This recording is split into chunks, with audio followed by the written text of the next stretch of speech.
Hello everyone. आज का हमारा टॉपिक है स्पीशीएशन। स्पीशीएशन क्या होता है और उसके टाइप्स पैटर्न ये सब अब आज हम जानेंगे। तो स्पीशीएशन का सबसे सिंपल डेफिनेशन है कि एक स्पीशीज का बनना, formation of a new species is called speciation. एक स्पीशीज है, एक पॉपुलेशन है, ठीक, उससे फिर एक नई स्पीशीज का बन जाना ही कहलाता है स्पीशीएशन। स्पीशीएशन एक इवोल्यूशन के अंडर ही होने वाली प्रोसेस है, ठीक। और स्पीशीज क्या होता है, जैसा कि हम जानते हैं, एक ग्रुप ऑफ ऑर्गेनिज्म जो क्या करते हैं, आपस में इंटरब्रीड करते हैं और एक फर्टाइल ऑफस्प्रिंग प्रोड्यूस करते हैं। तो ऐसे जो ग्रुप ऑफ ऑर्गेनिज्म होता है उसे स्पीशीज कहते हैं। और ऐसे ही स्पीशीज बनने के फॉर्मेशन को स्पेशिएशन कहते हैं। तो यहाँ पे मैंने तीन तरह डेफिनेशन लिखी है, ठीक, स्पेशिएशन की। आपको जो इजी लगे, जो आप अच्छे से याद कर सके या समझ सके, तो आप उसको लिख सकते हैं, ठीक। तो कहने का एक ही मतलब है सबका, बस सबका अपना अपना तरीका है कहने का। तो देखिए, पहला डेफिनेशन जैसा है कि speciation is a process with in evolution that leads to the formation of a new distinct species that are reproductively isolated from one another। Speciation एक इवोल्यूशन के अंदर होने वाली प्रोसेस है जिससे क्या होता है, एक नई स्पीशीज का, एक डिस्टिंक्ट स्पीशीज, डिस्टिंक्ट मतलब डिफरेंट डिफरेंट स्पीशीज का फॉर्मेशन होता है जो रिप्रोडक्टिवली आइसोलेटेड होते हैं एक दूसरे से।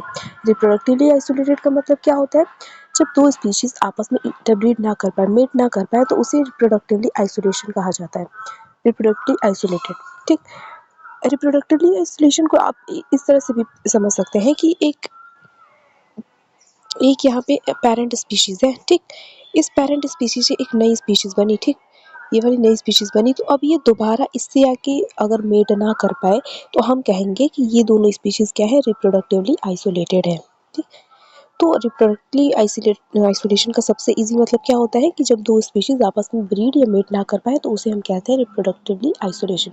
तो स्पीशीएशन क्या है, स्पीशीएशन एक इवोल्यूशन के अंदर होने वाली ऐसी प्रोसेस है जिसकी वजह से एक नई स्पीशीज का, एक डिस्टिंक्ट स्पीशीज का निर्माण होता है। और वो स्पीशीज क्या होती है, रिप्रोडक्टिवली आइसोलेटेड होती है एक दूसरे से, ठीक।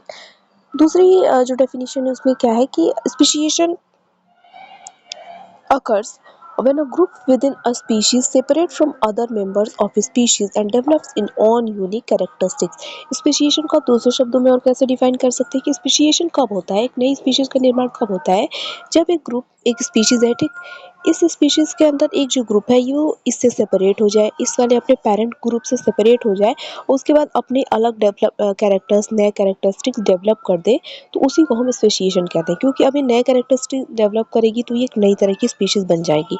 तो स्पेशिएशन इस तरह से भी हम कह सकते हैं।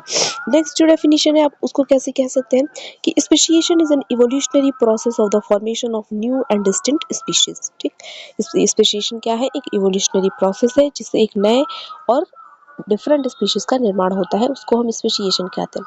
तो अगर आप ये वाला डेफिनेशन रखेंगे तो और सही रहेगी, मतलब सही तीनों है, क्योंकि हम इसमें रिप्रोडक्टिव आइसोलेटेड वर्ड का यूज़ कर रहे हैं तो ज़्यादा साइंटिफिक लगेगा। तो ये हुई कि स्पेशिएशन होता क्या है। अब हम स्पेशिएशन का मोड देखेंगे कि स्पेशिएशन किस तरीके से होता है। स्पेशिएशन मतलब नई स्पीशीज का निर्माण कैसे होगा। तो दो तरीकों से स्पेशिएशन हो सकता है। जैसे कि क्या है, देखिए, स्पेशिएशन दो तरीकों से कैसे होगा कि ये एक पेरेंट स्पीशीज है, ठीक, ये एक स्पीशीज है, यही स्पीशीज हजारों लाखों साल बाद क्या होगी, इसके अंदर इतनी चेंजेस आएंगी, इतनी चेंजेस मॉडिफाई होगा, जेनेटिक मेकअप चेंज होगा, मॉर्फोलॉजी चेंज होगी, बहुत सारा कुछ चेंज होगा, और यही स्पीशीज आगे चलकर कुछ और एक नई स्पीशीज बन जाएगी, ठीक। हम पढ़ रहे हैं कि स्पेशिएशन किस तरीकों से हो सकता है, स्पेशिएशन एक नई स्पीशीज का निर्माण किन तरीकों से हो सकता है, तो दो तरीकों से हो सकता है। तो अभी पहले तरीके की बात कर रहे हैं। पहले तरीके में क्या होता है कि एक स्पीशीज है, ठीक, एक स्पीशीज है, उसी के अंदर चेंज होता रहेगा, उसका जेनेटिक मेकअप चेंज होगा, मॉर्फोलॉजी चेंज होगी, उसके अंदर म्यूटेशन होगा, मतलब इसी स्पीशीज के अंदर इतनी सारी चेंज होगी कि एक फिर एक लंबे समय के बाद, लाखों सालों बाद, लाखों करोड़ों सालों बाद क्या होगा, यही स्पीशीज एक नई स्पीशीज में कन्वर्ट हो जाएगी, ठीक। तो इस तरह का जो इवोल्यूशन होता है ना, इसको हम एनाजेनेसिस कहते हैं। कैसे, एक बार और देखें कि हम बात करें पहले मोड की, तो इसमें क्या होगा कि मान लीजिए एक स्पीशीज, सिर्फ ये एग्जांपल के लिए, मान लीजिए ये स्पीशीज ऐसी दिखती है, ठीक। तो ऐसे दिखती है, तो अब इस स्पीशीज में क्या होगा ना, इतनी चेंज होगी, इतनी चेंज होगी, तो फिर एक लंबे समय के बाद क्या होगा, ये स्पीशीज ऐसी दिखने लगेगी, तो मतलब एक नई स्पीशीज़ बन गई, ये दोनों डिफरेंट हो गई। तो जब एक ही स्पीशीज़ में चेंज होने की वजह से वही स्पीशीज़ एक नई स्पीशीज़ में कन्वर्ट हो जाती है, तो हम ऐसे स्पीशीएशन के मोड को क्या कहते हैं? एनाजेनेसिस कहते हैं। यहाँ पे देखिए एनाजेनेसिस लिखा है कि स्पीशीएशन सॉरी 2 तरीकों से हो सकता है। एक तो हो सकता है एनाजेनेसिस की और एक होता है क्लैडोजेनेसिस से। तो एनाजेनेसिस के बारे में हमने देखा, जेनेसिस को फाइलेटिक इवोल्यूशन भी कहा जाता है और ये होता कैसे है कि व्हेन अ सिंगल स्पीशीज में change over time into a new form. जब एक सिंगल स्पीशीज क्या हो जाए, एक न्यू फॉर्म में चेंज हो जाए समय के साथ, तो उसे हम एनाजेनेसिस कहते हैं। In this sense there is no split in the phylogenetic tree. और ये जब एनाजेनेसिस होता है ना, तो फाइलोजेनेटिक ट्री में कोई स्प्लिटिंग नहीं होती है। देखिए यही स्पीशीज़ है, यही कन्वर्ट हो जा रही है, एक नए फॉर्म में आ जा रही है, तो स्प्लिटिंग वगैरह का कोई चीज़ नाम ही नहीं है। यहाँ पे कोई नई स्पीशीज़ में क्या कहते हैं, ब्रांचिंग नहीं हो रही है, तो एनाजेनेसिस मोड इसको कहते हैं। दूसरा होता है क्लैडोजेनेसिस। क्लैडोजेनेसिस में क्या होता है कि जो दूसरा तरीका है, तो क्लैडोजेनेसिस में क्या होता है कि ये एक एंसेस्टर स्पीशीज़ है, ठीक। अब इसी एंसेस्टर स्पीशीज़ में क्या हो गया, एक नई स्पीशीज़ बन जाएगी, दूसरी स्पीशीज़ ये बन गई, तीसरी स्पीशीज़ ये बन गई, चौथी स्पीशीज़ ये बन जाए। तो जब एक ही स्पीशीज़ से कई सारी क्या हो जाए, स्प्लिटिंग हो जाए, ब्रांचिंग हो जाए, तो ऐसी स्पेसिएशन को मोड को हम क्लैडोजेनेसिस कहते हैं, ठीक। तो दोनों में डिफरेंस समझिएगा कि एनाजेनेसिस में एक ही स्पीशीज़ है, ठीक, एक ही सिंगल स्पीशीज़ में ही चेंज होने की वजह से उसका फॉर्म चेंज हो जा रहा है, तो ऐसे स्पेसिएशन हो रही है, स्पीशीज़ बन जा रही है, एक अलग तरह की स्पीशीज़ बन जा रही है। क्लैडोजेनेसिस में क्या होता है कि एक स्पीशीज के अंदर स्प्लिटिंग हो जाती है। स्प्लिटिंग मतलब बिखर जाना, बिखराव हो जाता है, उससे नई नई स्पीशीज बन जाती हैं, डिफरेंट स्पीशीज बन जाती हैं।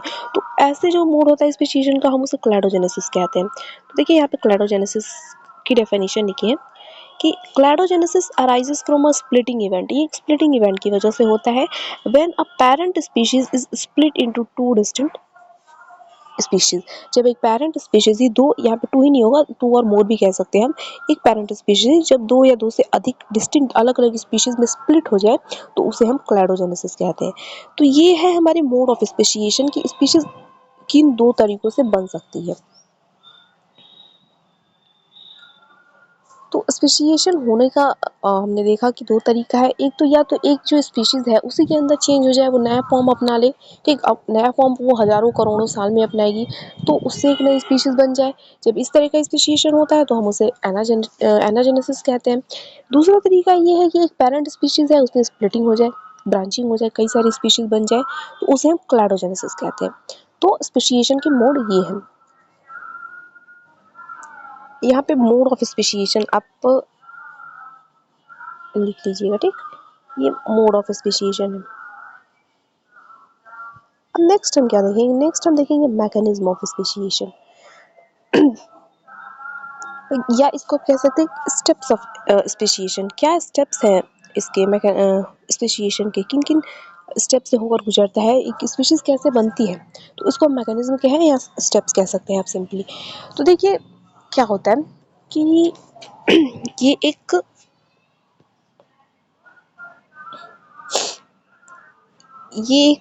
वो है, पॉपुलेशन है, ठीक। स्पीशीज है, स्पीशीज पॉपुलेशन में आप डिफरेंस समझ सकते हैं। पॉपुलेशन भी हम किसको कहते हैं, जब सिमिलर ग्रुप ऑफ ऑर्गेनिज्म हो जो आपस में ब्रीड करता है, तो उसे हम क्या कहते हैं, पॉपुलेशन। और स्पीशीज भी वही कहते हैं।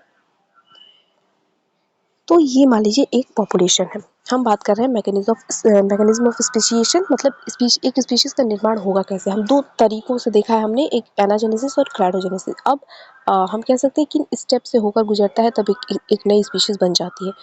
तो देखिए क्या है कि मान लीजिए ये एक पॉपुलेशन है, ठीक। ये एक पॉपुलेशन है। अब इसमें क्या है, पॉपुलेशन, तो इसमें सेम तरह की स्पीशीज होंगी, सब एक ही जैसे होंगे, जितने भी लोग हैं, जितने भी ऑर्गेनिज्म हैं यहाँ पे। तो नई स्पीशीज बनने के लिए उसके अंदर कुछ चेंज आना चाहिए। चेंज आने के लिए इसको इस भीड़ से कहीं दूसरी जगह जाना होगा।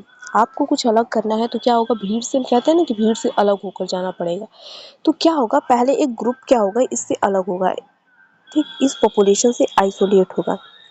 तो इस स्टेप को हम कहते हैं ना कि आइसोलेशन ऑफ जीन पूल या फिर आइसोलेशन ऑफ पॉपुलेशन। उसको आइसोलेट होना पड़ेगा, जिसको कुछ अलग करना है उस भीड़ से खुद को अलग करना पड़ेगा। तो isolation of gene pool, gene pool क्या होता है, एक पॉपुलेशन का जो जितना जेनेटिक इंफॉर्मेशन होता है, सिंपली कहें हम कि जितना जीन है, हर जीन के बारे में जो जानकारी होती है उसे हम जीन कहते हैं। जीन पूल कहते हैं, ठीक। तो मैकेनिज्म ऑफ स्पेसिएशन में एक नई स्पीशीज बनने के लिए सबसे जरूरी चीज ये है कि आइसोलेशन ऑफ पॉपुलेशन हो। एक पॉपुलेशन उससे एक स्मॉल ग्रुप क्या करेगा, उसका जो है आइसोलेट कर जाएगा, तो उसको हम कहते हैं आइसोलेशन ऑफ जीन पूल। अब यहाँ पे मान लीजिए इतना ये वाली पॉपुलेशन थी, ये वाली उठ के यहाँ पे चली गई, तो इसका जीन पूल होगा ना, तो ठीक।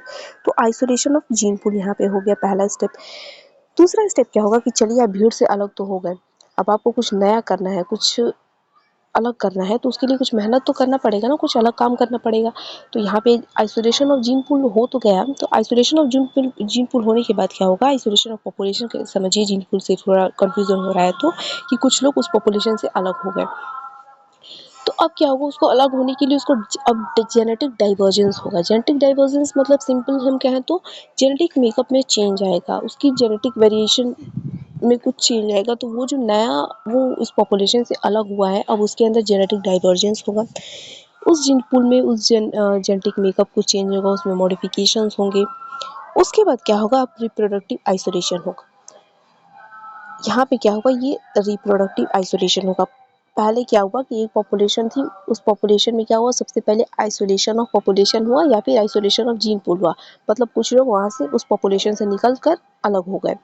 अब अलग हो गए तो वो कुछ अलग करेंगे, उन्होंने अपना जेनेटिक डाइवर्जेंस किया, जेनेटिक मेकअप चेंज हुआ, उसमें कई सारे मॉडिफिकेशंस हुए, म्यूटेशंस हुए, और जब ये सारी चीज़ें हो गई, वो एक नई स्पीशीज बनने के कगार पे आ गया, तो अब होता है लास्ट स्टेप रिप्रोडक्टिव आइसोलेशन।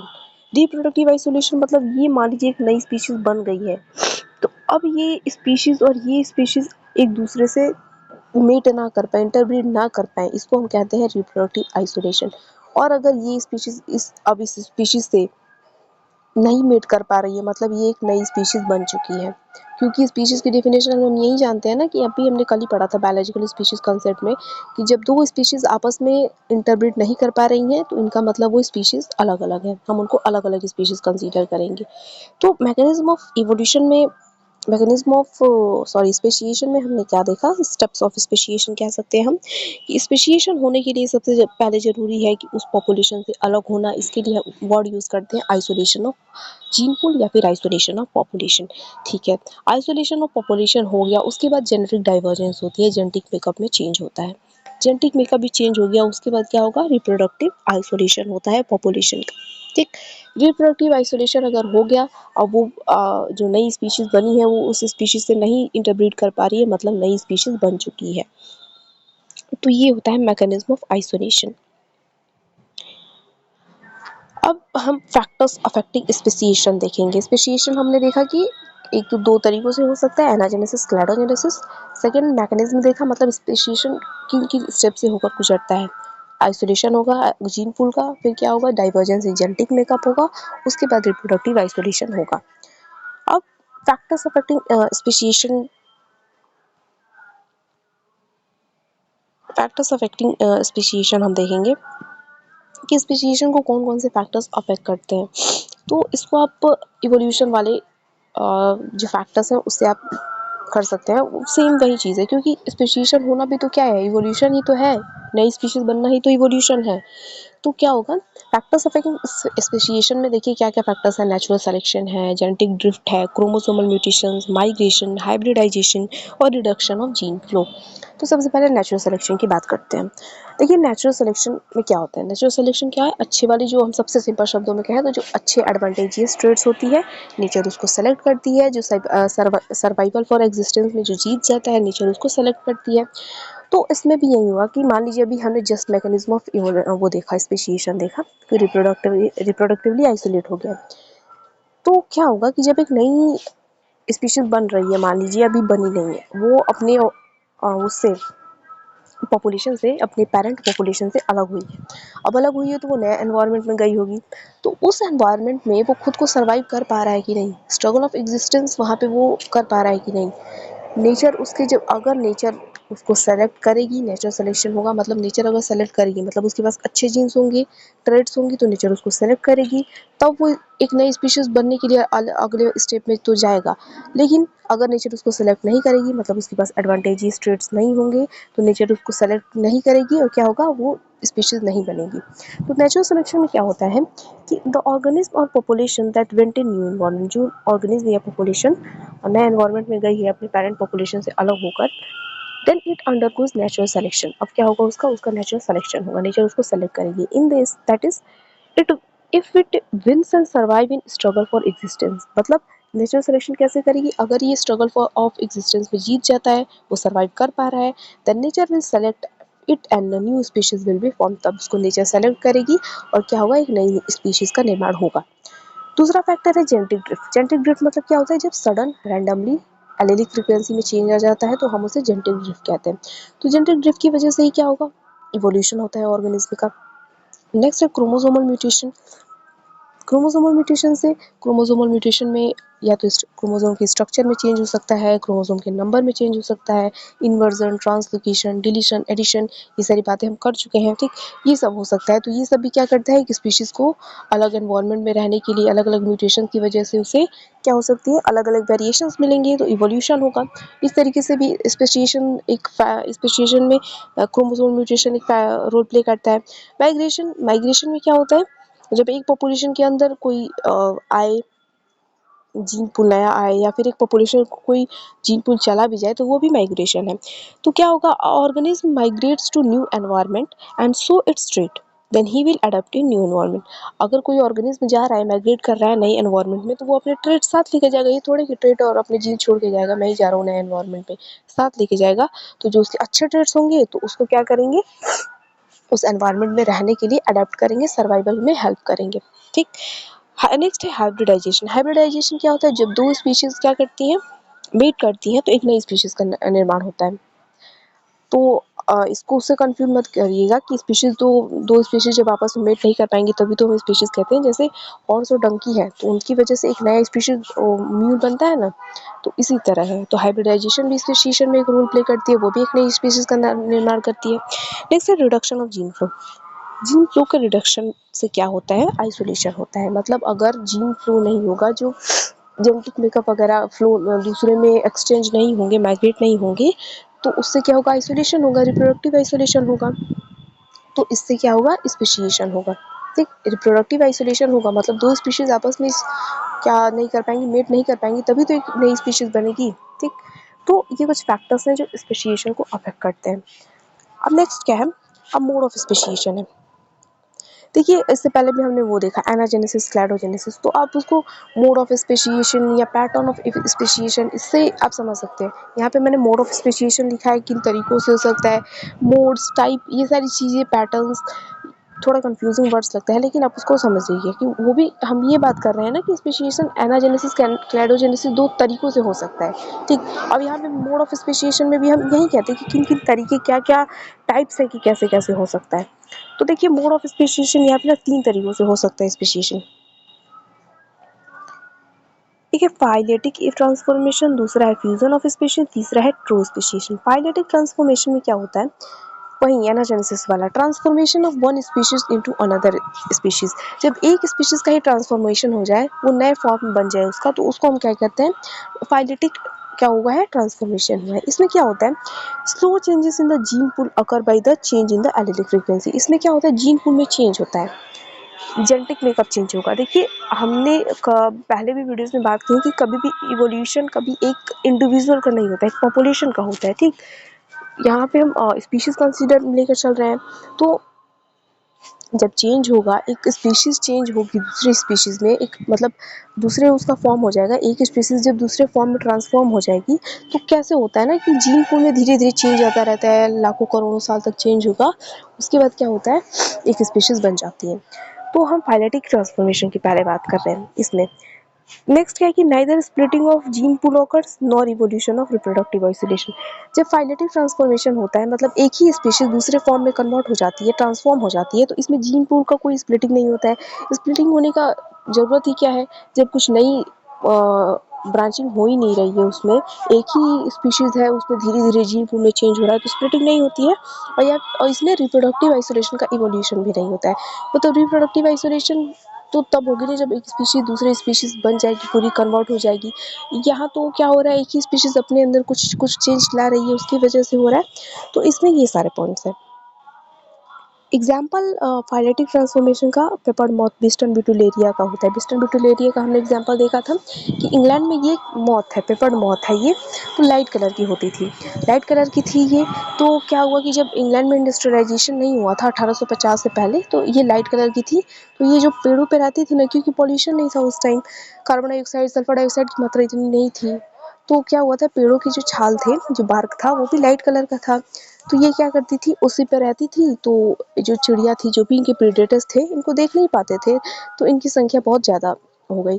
फिर क्या हुआ कि जब इंडस्ट्रियलाइजेशन हो गया, तो फिर सल्फर डाइऑक्साइड की मात्रा बढ़ गई, तो पेड़ों की छालें जो थे, उस पे जो लाइगन रहती थी पहले, वो क्या हो गई, वो मर गई, और वो जो अब जो रियल में जो पेड़ का छाल होता है, वो तो ब्राउनिश में होता है, ठीक डार्क कलर की होता है। तो अब ये क्या करते हैं, ये दिख जाती थी आसानी से। अब बताइए, डार्क चीज़ पे वाइट वाइट अगर लाइट कलर की कोई चीज़ है तो दिख जाएगी।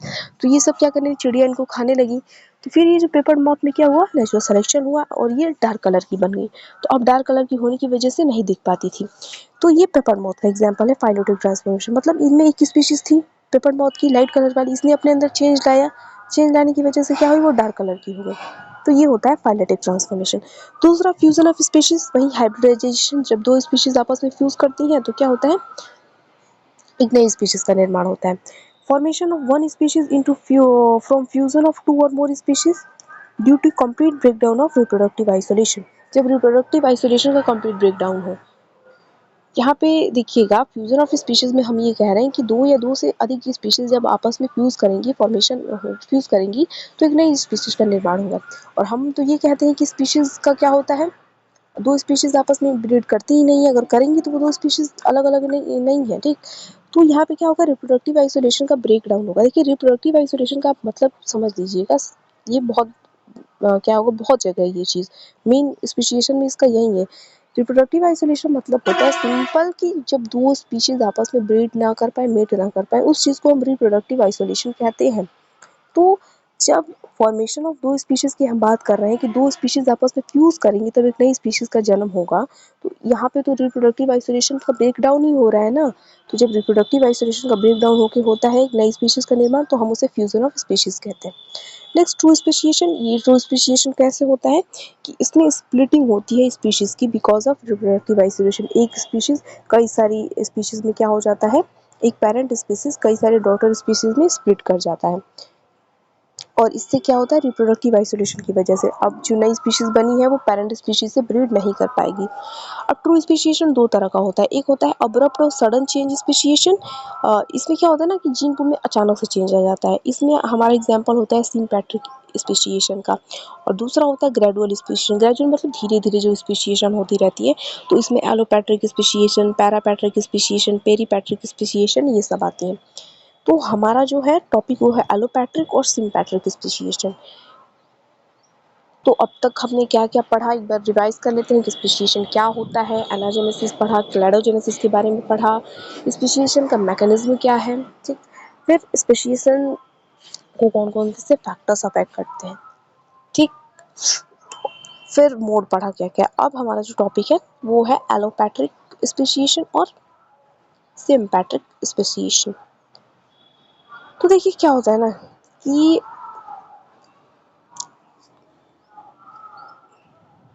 मान लीजिए ये एक स्पीशीज है, ठीक। हम बात कर रहे हैं एलोपैट्रिक स्पेसिएशन की।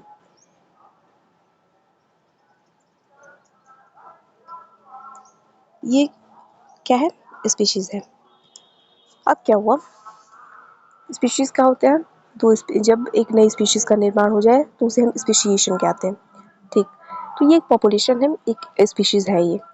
अब इसमें क्या हुआ, अचानक से क्या हुआ कि मान लीजिए एक पहाड़ बन गया यहाँ पे, ठीक। पहाड़ बन गया, या फिर पहाड़ नहीं बन गया तो क्या हुआ, नदी आ गई यहाँ पे बीच में, ठीक। तो ये वाला पहाड़ है, ये नदी है, दोनों एक साथ ही नहीं, मैं बस एग्जांपल के लिए कि मान लीजिए पहाड़ बने, पहाड़ को ही मान लीजिए, ठीक। पहाड़ बन गया बीच में, एक स्पीशीज है, बीच में पहाड़ बन गया। तो अब क्या होगा, ये दोनों स्पीशीज तो अलग हो गई, ये दोनों स्पीशीज क्या हुई, अलग हो गई। तो अब क्या होगा, एक सेकंड, अब ये दोनों स्पीशीज करोड़ लाख। ओके, तो ऐसे समझ लीजिए कि एक स्पीशीज थी, बीच में पहाड़ बन गया, ठीक। तो अब ये दोनों स्पीशीज तो अलग हो गई ना। और ये एक स्पीशीज थी, तो पहले ये सब क्या करती थी, आपस में इंटरब्रीड करते थे, लेकिन बीच में पहाड़ आ गया, अब ये दोनों स्पीशीज अलग हो गई। तो अलग हो गई तो पहली बात तो अब ये इंटरब्रीड नहीं कर पाएंगी। फिर क्या हुआ, जब ये इंटरब्रीड नहीं कर पाती थी, ये दोनों अलग हो गई, तो धीरे धीरे क्या होगा, ये अलग हो गई तो नए एनवायरमेंटल कंडीशन में चली गई। तो इनके अंदर क्या हुआ, उस नए एनवायरमेंटल कंडीशन में इनको नए फूड रिसोर्सेज मिलते थे, अलग अलग तरह के खाना खाने को मिलता था इनको। फिर म्यूटेशन हुआ इनके अंदर, तो इनके अंदर और कुछ चेंज आ गया, ठीक। और कुछ चेंज आया इनके अंदर, तो धीरे धीरे जब ऐसे ही होता रहा तो हजारों करोड़ों सालों बाद क्या हुआ, ये एक नई स्पीशीज बन गई, और ये पेरेंट स्पीशीज तो थी। तो क्या हुआ इतना सब में कि हमने क्या कि एक स्पीशीज थी, उसमें क्या बन गया, एक पहाड़ बन गया, तो उससे क्या हुई, एक नई स्पीशीज बन गई। तो जब इस तरह का स्पेसिएशन होता है ना, जब स्पेसिएशन फॉर्म होता है ऐसे किसी जियोग्राफिकल बैरियर की वजह से, वर्ड इंपॉर्टेंट है, जियोग्राफिकल बैरियर की वजह से, तो उसे हम एलोपैट्रिक स्पेसिएशन कहते हैं। एलो मतलब होता है डिफरेंट, और पैट्रिक मतलब होता है नेटिव। पैट्रिक हम बात करते हैं ना, पैट्रिक पैट्रियार्ची ये सब, तो नेटिव होता है, नेटिव मतलब जो पैतृक होता है। तो एलोपैट्रिक स्पेसिएशन क्या होता है, जब जियोग्राफिकल बैरियर की वजह से कोई पहाड़ बन जाए, कोई क्या हो जाए, अर्थक्वेक आ जाए, रिवर बन जाए, वोल्केनिक इरप्शंस हो जाए, इन सारी वजह से, ये सब जियोग्राफिकल बैरियर है ना, तो इनकी वजह से क्या हो, जब एक स्पीशीज, नई स्पीशीज का जन्म हो जाए, एक नई स्पीशीज बन जाए, तो इस तरह की स्पेसिएशन को हम एलोपैट्रिक स्पेसिएशन कहते हैं। अगर ये अब तक तो सिंपल था अब तक तो, कि जब और कुछ नहीं है ना, वो सब समझ ना आए कुछ भी, तो आप ये बात है कि जियोग्राफिकल बैरियर की वजह से, जब जियोग्राफिकली आइसोलेट होकर क्या हो, स्पेसिएशन हो, कोई पहाड़ बन जाए, कोई नदी बन जाए, कोई सागर आ जाए, कुछ हो जाए, इसकी वजह से जब स्पेसिएशन होती है, एक नई स्पीशीज का फॉर्मेशन होता है, तो उसे हम एलोपैट्रिक स्पेसिएशन कहते हैं। देखिए यहाँ पे डेफिनेशन लिखी है कि allopatric speciation occurs when members of a population become geographically isolated from one another। Allopatric speciation तब होता है जब एक पॉपुलेशन के मेंबर एक दूसरे से जियोग्राफिकल आइसोलेट हो जाए, कोई पहाड़ आ जाए, ऐसा कोई चीज़ हो जाए, तब उसे हम कहते हैं एलोपैट्रिक स्पेसिएशन। और नेक्स्ट लाइन देखिए कि to the extent that genetic exchange through mating is prevented और इंटरफेयर। कहाँ तक, किस एक्सटेंट तक कि वो अब आपस में मेट ना कर पाए, उनका जेनेटिक मेकअप का एक्सचेंज ना हो पाए। तो जब ऐसी स्पेसिएशन होती है तो इसे हम एलोपैट्रिक स्पेसिएशन कहते हैं। एलोपैट्रिक स्पेसिएशन मतलब सिंपल, जब जियोग्राफिकल बैरियर की वजह से एक पॉपुलेशन दो पॉपुलेशन में क्या हो जाए, डिवाइड हो जाए, ठीक। तो इसे हम एलोपैट्रिक स्पेसिएशन कहते हैं। This may be a result of geographical changes. ये एलोपैट्रिक स्पेसिएशन कैसे होता है, जियोग्राफिकल चेंजेस की वजह से, such as the formation of a mountain by a volcano, island formation, habitat separation by glaciers and rivers, और habitat fragmentation caused by human activity। Allopatric speciation क्यों होता है, जियोग्राफिकल बैरियर की वजह से। जैसे क्या हो सकता है, एक पहाड़ बन जाए, वोल्केनो हो जाए, वोल्केनिक इरप्शन, आइलैंड का फॉर्मेशन हो जाए, हैबिटेट सेपरेट हो जाए ग्लेशियर की फॉर्मेशन से, रिवर बन जाए, फिर क्या हो, ह्यूमन एक्टिविटी की वजह से उनका जो हैबिटाट है वो फ्रेगमेंटेशन हो जाए उनकी वजह से, मतलब किसी भी तरह से जियोग्राफिकल बैरियर की वजह से, फिजिकल बैरियर की वजह से, जब सेपरेशन हो एक पॉपुलेशन का, एक स्पीशीज का, और उससे एक नई स्पीशीज का निर्माण हो जाए, तो हम उसे एलोपैट्रिक स्पेसिएशन कहते हैं। और ये जो चीज़ है ना, कि फिजिकल बैरियर की वजह से दो स्पीशीज बन जाना या सेपरेट हो जाना, उसको हम ना एक नाम देते हैं विकैरियंस। विकैरियंस का मतलब देखिए यहाँ पे डेफिनेशन है, geographical separation of A population typically by a physical barrier such as mountain range or river resulting in a pair of closely related species। क्या होगा, एक जब जियोग्राफिकल बैरियर की वजह से क्या हो जाए, फिजिकल बैरियर की वजह से क्या हो जाए, माउंटेन रेंज वगैरह ये सब बन जाए, तो इस चीज़ को ना हम विकैरियंस कहते हैं, ठीक। तो वर्ड याद रखिएगा, मे बी विकैरियंस क्या होता है, इस पर शॉर्ट नोट आ सकता है, तो उसको हम विकैरियंस कहते हैं। तो यहाँ पे देखिए पॉइंट क्या लिखा है कि alternatively species members may emigrate resulting in a population separation by dispersal, this is known as vicariance. इसकी वजह से क्या होता है, डिस्पर्स हो जाता है पॉपुलेशन का। ये जो पॉपुलेशन थी अब यहाँ पे पहाड़ बन गया, तो क्या हो गई, ये डिस्पर्स हो गई, पॉपुलेशन अलग अलग टुकड़ों में बट गई, तो इस चीज़ को विकैरियंस कहा जाता है। अब क्या होगा, जो separated population then undergo divergence in genotypic और phenotypic traits as a result of different selective pressure acting upon population. अब ये जो पॉपुलेशन है जो सेपरेट हो गई है, ये जो पॉपुलेशन थी, इसमें क्या हुआ कि बीच में मान लीजिए पहाड़ बन गया या नदी आ गई।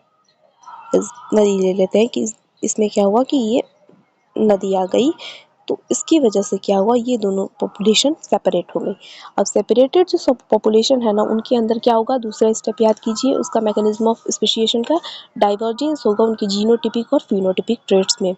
उसकी वजह से क्या होता है, क्योंकि डाइवर्जेंस क्यों हाँ होता है, क्योंकि वो एक नए इन्वायरमेंट में चले गए हैं, एक नए अपने पेरेंट इन्वायरमेंट से नए इन्वायरमेंट में चले गए हैं, तो अब नए अलग तरह का सेलेक्टिव प्रेशर उनके ऊपर काम करेगा, तो इनकी वजह से क्या होगा, उनमें उनके अंदर म्यूटेशन होंगी, डाइवर्जेंस होगा उनकी जेनेटिक मेकअप का। नेक्स्ट पॉइंट क्या है कि this leads natural selection to cause genetic drift as mutation arise within population. और इसकी वजह से क्या होगा, क्योंकि वो नए एनवायरनमेंट में गई है तो नेचुरल सिलेक्शन भी उनके ऊपर काम करेगी। अब नेचर सेलेक्ट करेगी कि क्या ये नए एनवायरनमेंट में रहने के लायक है कि नहीं, ये सर्वाइव कर पा रहा है कि खुद को नहीं। Over time the separate population may develop morphologically distinct feature due to adaptation to the new environment। धीरे धीरे क्या होगा, क्योंकि अब वो एक नया एनवायरनमेंट में आ चुकी हैं, तो धीरे धीरे उनके अंदर अब नेचर सिलेक्शन काम करे, म्यूटेशन वगैरह हो रहे हैं, तो बहुत टाइम बाद, कभी लाखों सालों बाद क्या होगा, उनके अंदर मॉर्फोलॉजिकली डिफरेंट फीचर आ जाएंगे, उनकी मॉर्फोलॉजी चेंज हो जाएगी, वो खुद को उस नए एनवायरनमेंट में अडेप्ट करने के लिए अपने अंदर ट्रेड्स और फीचर्स ला दिए होंगे। These features may become so distinctly different from the reproductive isolation occurs, preventing the inbreeding of population and thus forming new species। इसकी वजह से क्या होगा, जब वो स्पीशीज अब अपने अंदर इतनी सारी जेनेटिक में भी चेंज, फिनोटिपिक भी चेंज, इतनी सारी चेंज ला देगी, तो अब उस स्पीशीज के अंदर क्या हो जाता है, रिप्रोडक्टिव आइसोलेशन हो जाता है। मगर अब मतलब अगर वो जो स्पीशीज बनी है वो फिर से अगर अपने पेरेंट स्पीशीज के बाद ब्रीड करने जाए, मेट करने जाए, तो वो नहीं कर सकती, क्योंकि अब रिप्रोडक्टिव आइसोलेशन हो चुका है। क्यों हो चुका है, क्योंकि वो एक नया एनवायरनमेंट में आ चुकी है, उनके अंदर नई तरह के फीचर्स आ चुके हैं, उनका जेनेटिक मेकअप चेंज हो चुका है, उनकी मॉर्फोलॉजी चेंज हो चुकी है, इसलिए अब रिप्रोडक्टिव आइसोलेशन हो चुका है, और वो फिर क्या क्या हो गया, वो एक नई तरह की स्पीशीज बन चुकी है। नेक्स्ट पॉइंट एक देखिए, लिखिए चीज कि if the population become sufficiently different that they are classified as new species but not distinct enough for a reproductive isolation to occur, the species may back come into a contact and mate producing hybrid. यहाँ पे लिखा है कि अगर पूरी तरह से वो रिप्रोडक्टिवली आइसोलेट हो चुके हैं, तब तो वो एक नई स्पीशीज बन चुकी है। लेकिन क्या होता है कि कभी कभी कि अगर ऐसा हो जाए कि वो पॉपुलेशन, जो नई पॉपुलेशन बनी है, वो जो नए एनवायरनमेंट में गई थी पहाड़ बनने की वजह से, या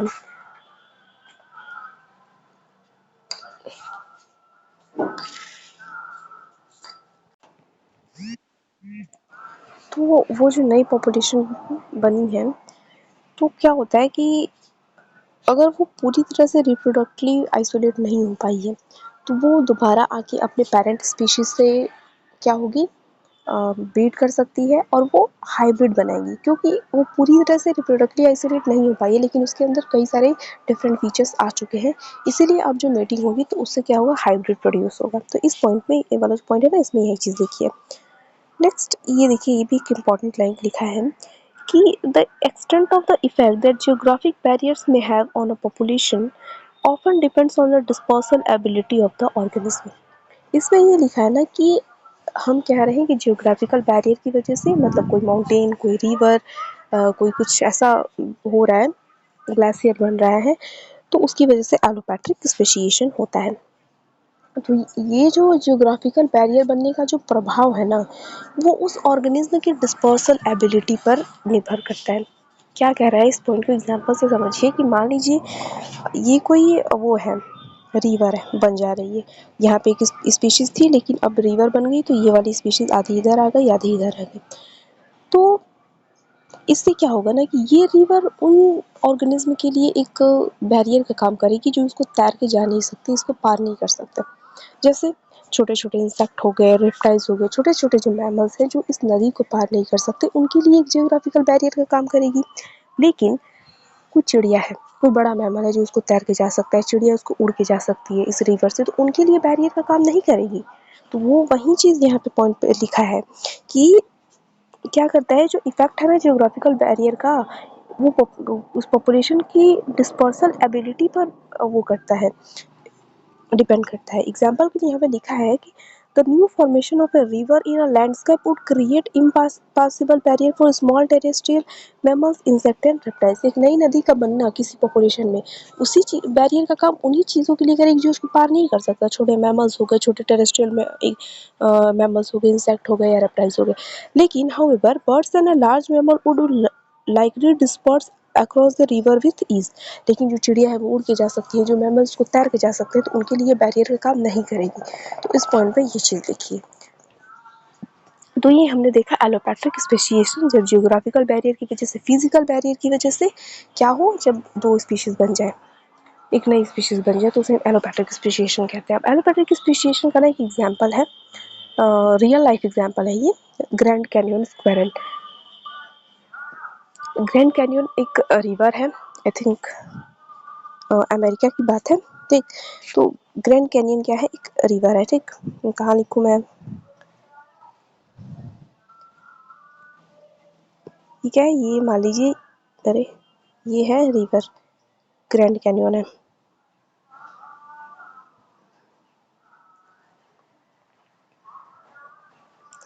एंड इसके जो बैंक है ना, रिवर के बैंक के पास वो रहती हैं गिलहरियाँ, स्क्वेरल। तो ये मान लीजिए स्क्वेरल तो क्या ही बन रही, ठीक। और यहाँ पे भी स्क्वेरल है, चिड़िया लग रही है तो, ठीक है, मतलब समझ लीजिए स्क्वेरल है ना, गिलहरी, दोनों एक ही स्पीशीज़ की हैं। ये आपस में इंटरब्रीड करती है, मतलब ये वाली इधर जाके भी इंटरब्रीड कर सकती है, ये वाली इधर भी, ये दोनों एक ही स्पीशीज़ में। तो क्या हुआ था, लेकिन एक बार क्या मतलब ये हुआ कि ग्रैंड कैनियन थी, ग्रैंड कैनियन के दोनों बैंक पे क्या होती थी, गिलहरियाँ रहती थी, स्क्वेरल। फिर क्या हुआ, वो दोनों एक ही स्पीशीज से बिलोंग करते थे। फिर क्या हुआ कि इरोजन होने लगा, इरोजन होने लगा, तो ये जो ग्रैंड कैनियन है ना, नीचे जाने लगी, नीचे जाने लगी। अब नीचे जाते जाते ये इतनी नीचे जाने लगी कि मान लीजिए मैं इसको यहाँ से वो कर देती हूँ, गायब कर देती हूँ, एकदम ये बिल्कुल नीचे चली गई, इरोजन होने की वजह से नीचे चली गई। तो अब क्या हुआ, ये जो वो थी गिलहरियाँ था, अब इन गिलहरियों को इधर से इधर जाना नामुमकिन हो गया था, ये अब ये जाकर इंटरब्रीड नहीं कर पाती थी। तो फिर क्या हुआ, समय के साथ ये दोनों जो गिलहरियाँ हैं वो एक नए, क्या हुआ, उनको एनवायरनमेंट में रहने की मजबूरी हो गई कह सकते हैं, क्योंकि अभी जाके इंटरब्रीड नहीं कर पाती थी, उधर रिसोर्सेज नहीं ले पाती थी दोनों तरह का, तो ये एक नए एनवायरनमेंट में आ गई। फिर नए एनवायरनमेंट के आने की वजह से इनका क्या हुआ, म्यूटेशन हुआ, इनके अंदर मॉर्फोलॉजिकल चेंजेस हुए, फिर फिनोटिपिक जीनोटिपिक चेंजेस हुए। उसके बाद क्या हुआ, फिर म्यूटेशंस एक्यूमुलेट हुआ, और काफ़ी टाइम बाद क्या हुआ, 200 साल बाद, ये इधर की रिसेंटली बात ही है ये। उसके बाद क्या हुआ, अब क्या हुआ है ना कि यहाँ पे दो तरह की स्क्वेरल्स मिलती है, दो तरह की गिलहरियाँ मिलती हैं, और वो दोनों गिलहरियाँ एक नई स्पीशीज़ बन चुकी है, वो आपस में इंटरब्रीड नहीं करती हैं। तो ये एक रियल लाइफ एग्जांपल है एलोपैट्रिक स्पेसिएशन का।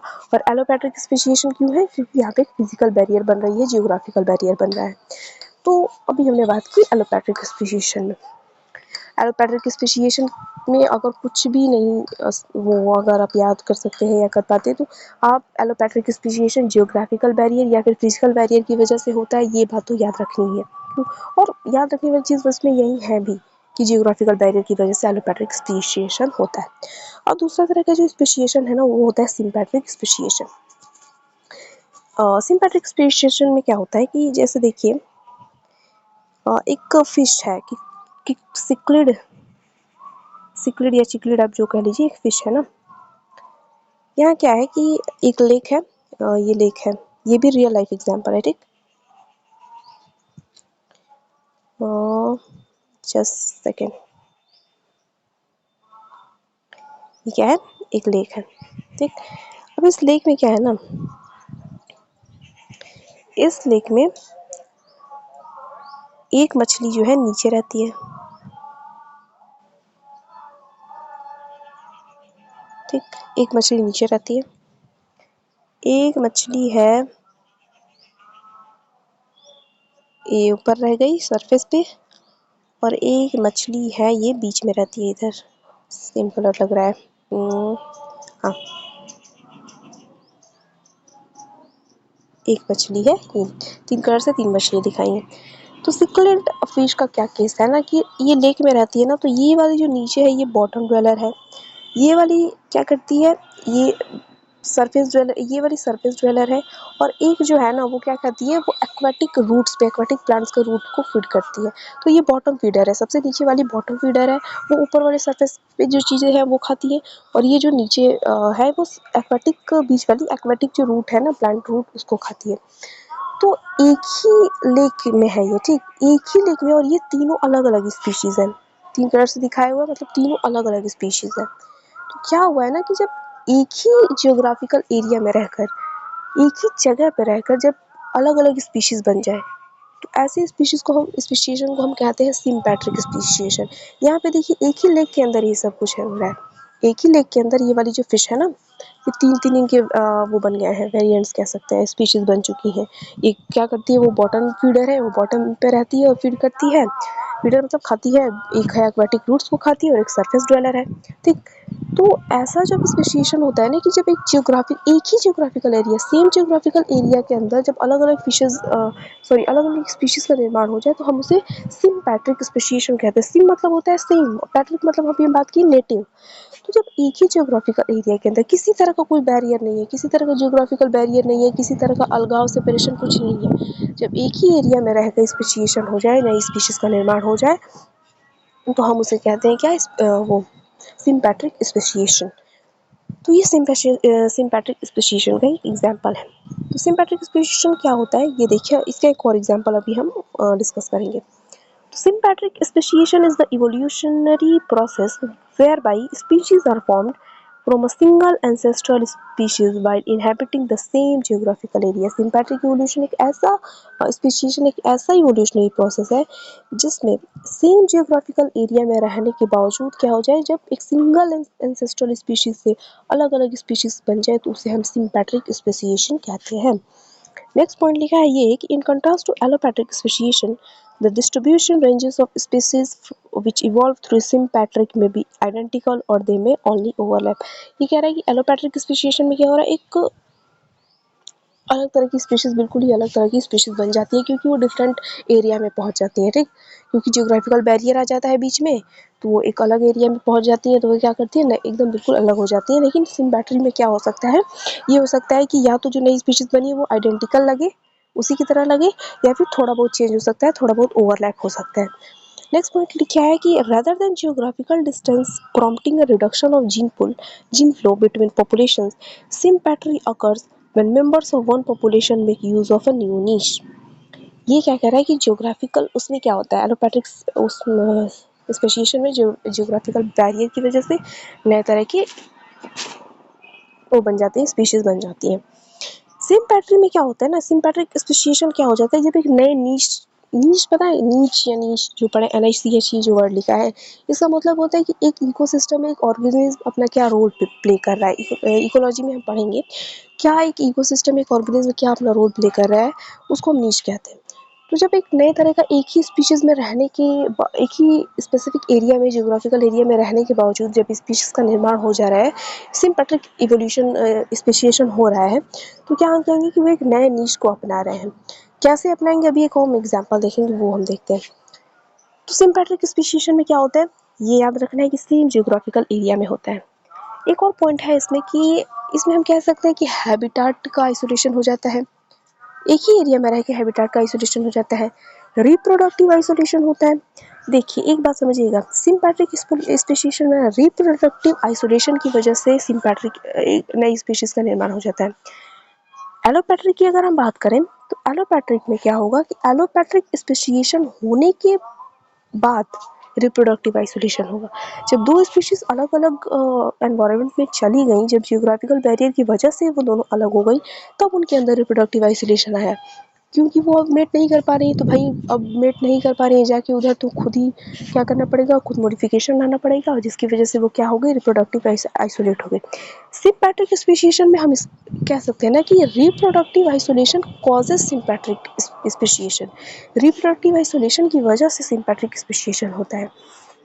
क्यों, क्योंकि वो क्या करेंगी, एक ही स्पेसिफिक एरिया में रह रही हैं, यहीं पे रह रही हैं सारी स्पीशीज़, लेकिन कुछ स्पीशीज़ के अंदर म्यूटेशन हो गया, कुछ चेंज हो गया, जिसकी वजह से अब वो रिप्रोडक्टिवली आइसोलेट हो गई, और वो अपने पेरेंट स्पीशीज़ से क्या कर रही है, मेट कर ही नहीं पा रही है, ब्रीड कर ही नहीं पा रही है। तो ये पॉइंट है कि reproductively isolation causes sympatric speciation.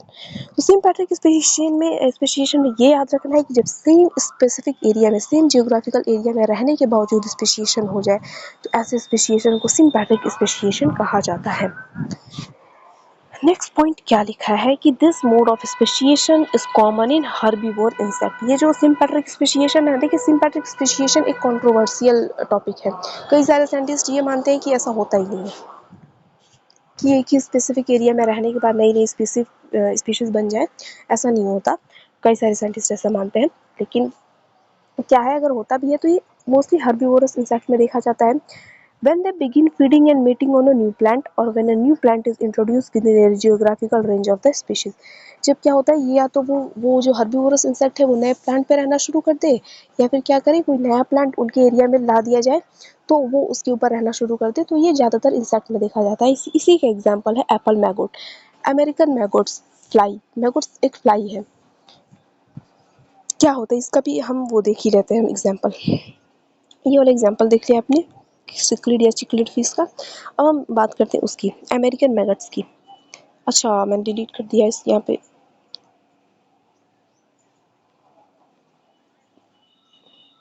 अच्छा चलिए इसको रहने दीजिए, यहाँ पे है मैं ठीक।